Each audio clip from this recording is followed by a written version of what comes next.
আসসালামু আলাইকুম। সানিয়া সানিতে সবাইকে স্বাগতম। আমি আমার এই আইডিতে for the first time voice over দিচ্ছি, তাও একটা মজাদার রেসিপি নিয়ে, সেটা হচ্ছে স্টেক।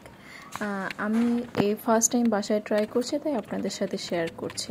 আচ্ছা, প্রথমেই আপনারা ভিডিওর শুরুতে দেখতে পেয়েছেন আমি সুন্দর করে টিস্যু দিয়ে বিফের মাংস পানিটা মুছে নিয়েছি। দেন তারপরে একটা কাঁটা চামচ দিয়ে কেচে তারপর শুধুমাত্র ভেজিটেবল অয়েল দিয়েছি, পরিমাণ মতো সল্ট দিয়েছি। তারপরে এখন যেটা দেখতে পাচ্ছেন সেটা হচ্ছে আমি গোলমরিচের গুঁড়ো বা ব্ল্যাক পেপার এটা বেশি করে মিক্সড করে তারপর আবার একটু কেচে নিয়েছি, যাতে ভিতরে মশলাগুলো ঢোকে পরিমাণ মতো সুন্দর করে। তারপরে আবার আমি একটু বেশি করে ব্ল্যাক পেপার দিয়ে দিয়েছি। তারপরে 4 ঘন্টার জন্য আমি ফ্রিজে রেখেছি। ফ্রিজ থেকে বের করে আমি হাফ অ্যান আওয়ার রেখেছি। তারপর এখন আবার ভেজিটেবল অয়েল দিয়ে দিলাম।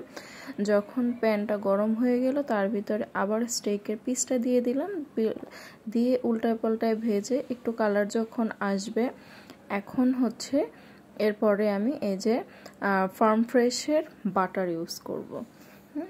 এখানে আমি একটা বাটারের হাফটা নিয়েছি, এটা নিয়ে উলট পালট করে আবার ভাজছি। মাঝখানে একটু ফ্লেভারের জন্য অনিয়ন দিয়েছি, আর ওটা কি দিলাম, রসুন মনে হয়, হ্যাঁ পেঁয়াজ আর রসুন দিয়েছি ফ্লেভারের জন্য, জাস্ট একটা সুন্দর একটা ফ্লেভার আসে। আচ্ছা, এটা কিন্তু আমি যেহেতু আমার শ্বশুর শাশুড়ি খাবে, তারা অতটা খেতে পারে না, এর জন্য আমি এটা মোটামুটি যাতে ভিতরে না থাকে ওই ফ্রেমে ভেজেছি, মানে মিডিয়াম টু হাই হিটে।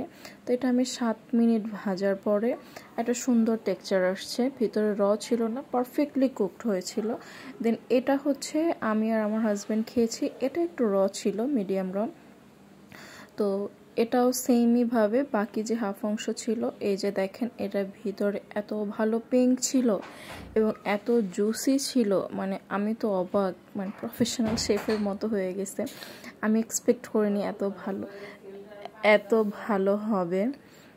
যাই হোক, অনেক মজার ছিল। আমার বাবা মানে আমার শ্বশুর তো খুবই পছন্দ করেছে, দেখেন খুবই জুসি ছিল এবং খুবই মজা ছিল।